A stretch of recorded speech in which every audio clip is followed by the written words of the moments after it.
My fellow Americans, 4 years ago, we launched a great national effort to rebuild our country, to renew its spirit, and to restore the allegiance of this government to its citizens. In short, we embarked on a mission to make America great again for all Americans. As I conclude my term as the 45th President of the United States, I stand before you truly proud of what we have achieved together. We did what we came here to do, and so much more. This week, we inaugurate a new administration and pray for its success in keeping America safe and prosperous. We extend our best wishes, and we also want them to have luck, a very important word. I'd like to begin by thanking just a few of the amazing people who made our remarkable journey possible. First, let me express my overwhelming gratitude for the love and support of our spectacular First Lady, Melania. Let me also share my deepest appreciation to my daughter Ivanka, my son-in-law Jared, and to Barron, Don, Eric, Tiffany, and Lara. You fill my world with light and with joy. I also want to thank Vice President Mike Pence, his wonderful wife Karen, and the entire Pence family. Thank you as well to my Chief of Staff, Mark Meadows, the dedicated members of the White House staff, and the Cabinet, and all of the incredible people across our administration who poured out their heart and soul to fight for America. I also want to take a moment to thank a truly exceptional group of people, the United States Secret Service. My family and I will forever be in your debt. My profound gratitude as well to everyone in the White House Military Office, the teams of Marine One and Air Force One, every member of the armed forces, and state and local law enforcement all across our country. Most of all, I want to thank the American people. To serve as your president has been an honor beyond description. Thank you for this extraordinary privilege, and that's what it is, a great privilege and a great honor. We must never forget that while Americans will always have our disagreements, we are a nation of incredible, decent, faithful, and peace-loving citizens who all want our country to thrive and flourish and be very, very successful and good. We are a truly magnificent nation. All Americans were horrified by the assault on our Capitol. Political violence is an attack on everything we cherish as Americans. It can never be tolerated. Now more than ever, we must unify around our shared values and rise above the partisan rancor and forge our common destiny. 4 years ago, I came to Washington as the only true outsider ever to win the presidency. I had not spent my career as a politician, but as a builder looking at open skylines and imagining infinite possibilities. I ran for president because I knew there were towering new summits for America just waiting to be scaled. I knew the potential for our nation was boundless as long as we put America first. So I left behind my former life and stepped into a very difficult arena, but an arena nevertheless with all sorts of potential if properly done. America had given me so much, and I wanted to give something back. Together with millions of hardworking patriots across this land, we built the greatest political movement in the history of our country. We also built the greatest economy in the history of the world. It was about America first because we all wanted to make America great again.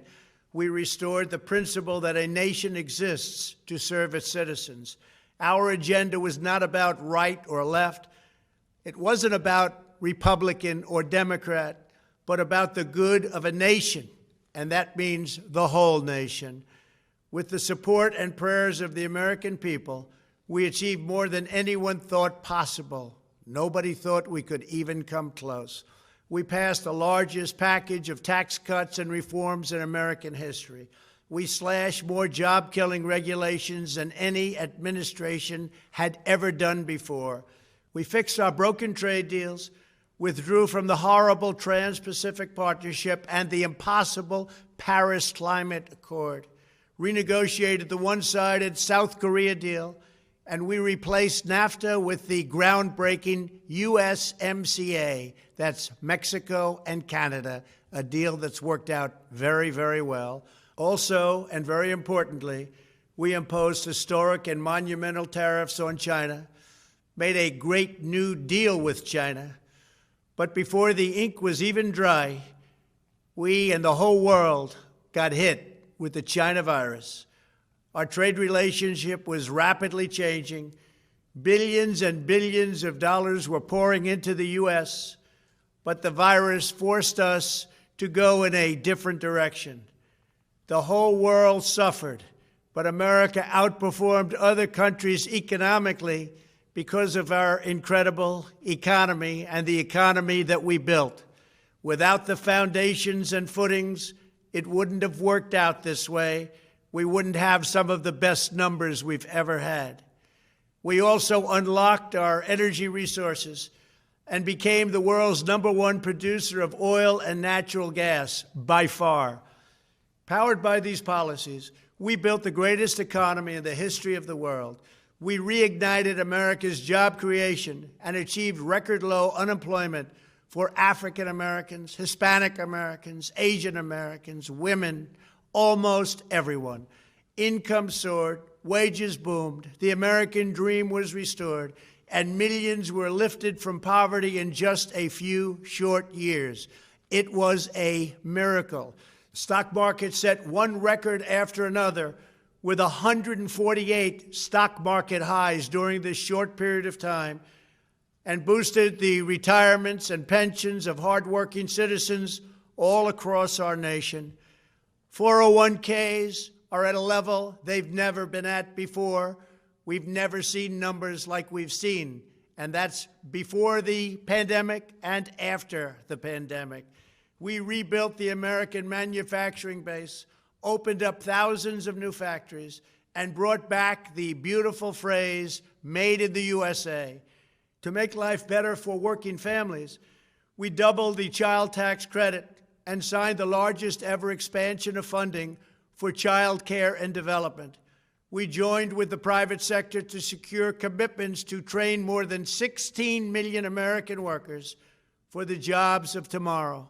When our nation was hit with the terrible pandemic, we produced not one, but 2 vaccines with record-breaking speed, and more will quickly follow. They said it couldn't be done, but we did it.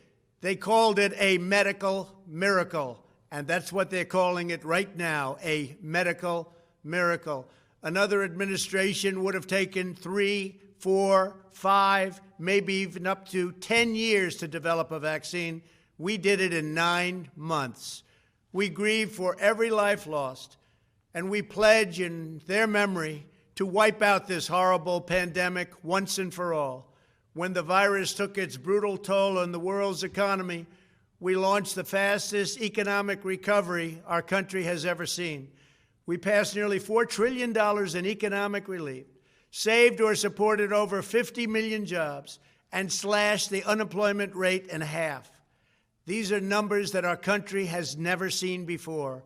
We created choice and transparency in healthcare, stood up to Big Pharma in so many ways, but especially in our effort to get favored nations clauses added, which will give us the lowest prescription drug prices anywhere in the world.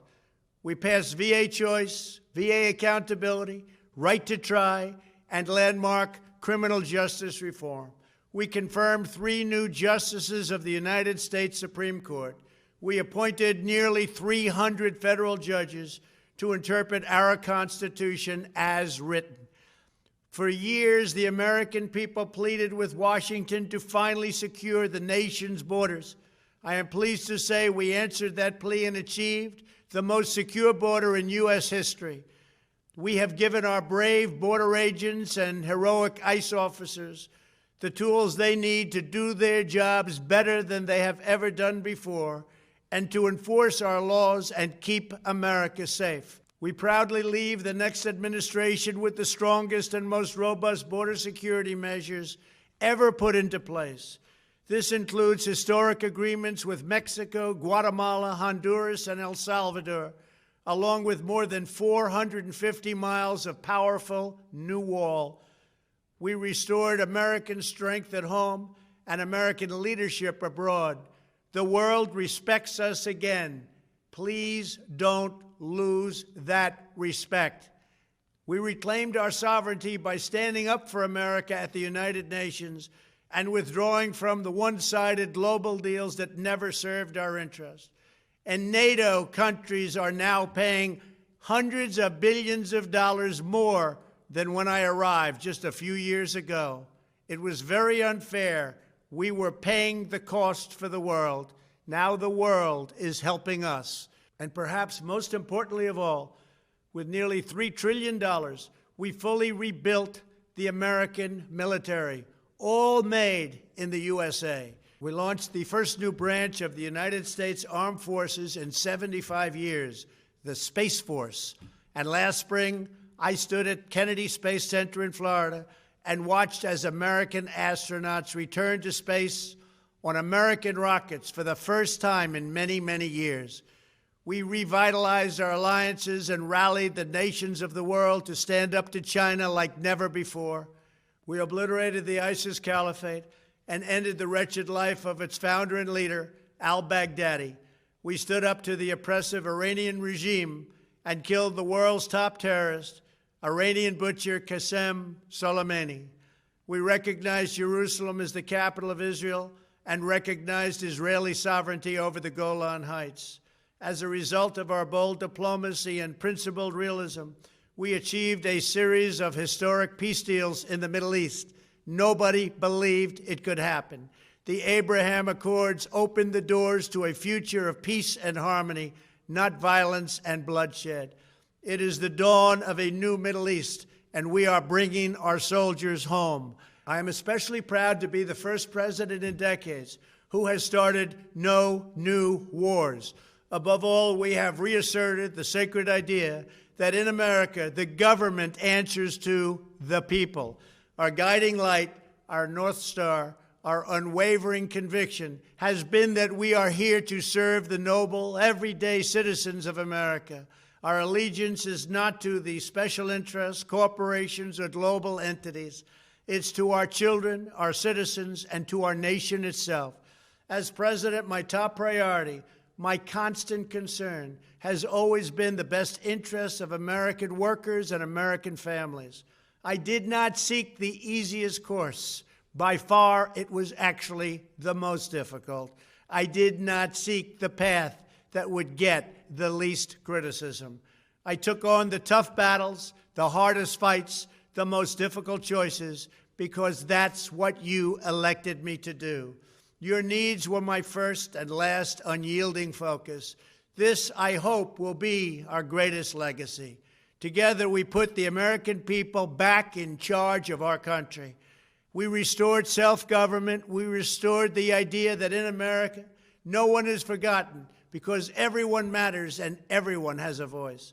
We fought for the principle that every citizen is entitled to equal dignity, equal treatment, and equal rights, because we are all made equal by God. Everyone is entitled to be treated with respect, to have their voice heard, and to have their government listen. You are loyal to your country, and my administration was always loyal to you. We worked to build a country in which every citizen could find a great job and support their wonderful families. We fought for the communities where every American could be safe and schools where every child could learn. We promoted a culture where our laws would be upheld, our heroes honored, our history preserved, and law-abiding citizens are never taken for granted. Americans should take tremendous satisfaction in all that we have achieved together. It's incredible. Now, as I leave the White House, I have been reflecting on the dangers that threaten the priceless inheritance we all share. As the world's most powerful nation, America faces constant threats and challenges from abroad. But the greatest danger we face is a loss of confidence in ourselves, a loss of confidence in our national greatness. A nation is only as strong as its spirit. We are only as dynamic as our pride. We are only as vibrant as the faith that beats in the hearts of our people. No nation can long thrive that loses faith in its own values, history, and heroes, for these are the very sources of our unity and our vitality. What has always allowed America to prevail and triumph over the great challenges of the past has been an unyielding and unashamed conviction in the nobility of our country and its unique purpose in history. We must never lose this conviction. We must never forsake our belief in America. The key to national greatness lies in sustaining and instilling our shared national identity. That means focusing on what we have in common, the heritage that we all share. At the center of this heritage is also a robust belief in free expression, free speech, and open debate. Only if we forget who we are and how we got here could we ever allow political censorship and blacklisting to take place in America. It's not even thinkable. Shutting down free and open debate violates our core values and most enduring traditions. In America, we don't insist on absolute conformity or enforce rigid orthodoxies and punitive speech codes. We just don't do that. America is not a timid nation of tame souls who need to be sheltered and protected from those with whom we disagree. That's not who we are. It will never be who we are. For nearly 250 years, in the face of every challenge, Americans have always summoned our unmatched courage, confidence, and fierce independence. These are the miraculous traits that once led millions of everyday citizens to set out across a wild continent and carve out a new life in the Great West. It was the same profound love of our God-given freedom that willed our soldiers into battle and our astronauts into space. As I think back on the past 4 years, one image rises in my mind above all others. Whenever I traveled all along the motorcade route, there were thousands and thousands of people. They came out with their families so that they could stand as we passed and proudly wave our great American flag. It never failed to deeply move me. I knew that they did not just come out to show their support of me. They came out to show me their support and love for our country. This is a republic of proud citizens who are united by our common conviction that America is the greatest nation in all of history. We are and must always be a land of hope, of light, and of glory to all the world. This is the precious inheritance that we must safeguard at every single turn. For the past 4 years, I have worked to do just that. From a great hall of Muslim leaders in Riyadh to a great square of Polish people in Warsaw, from the floor of the Korean Assembly to the podium at the United Nations General Assembly, and from the Forbidden City in Beijing to the shadow of Mount Rushmore, I fought for you, I fought for your family, I fought for our country. Above all, I fought for America and all it stands for, and that is safe, strong, proud, and free. Now, as I prepare to hand power over to a new administration at noon on Wednesday, I want you to know that the movement we started is only just beginning. There's never been anything like it. The belief that a nation must serve its citizens will not dwindle, but instead only grow stronger by the day. As long as the American people hold in their hearts deep and devoted love of country, then there is nothing that this nation cannot achieve. Our communities will flourish, our people will be prosperous, our traditions will be cherished, our faith will be strong, and our future will be brighter than ever before. I go from this majestic place with a loyal and joyful heart, an optimistic spirit, and a supreme confidence that for our country and for our children, the best is yet to come. Thank you and farewell. God bless you. God bless the United States of America.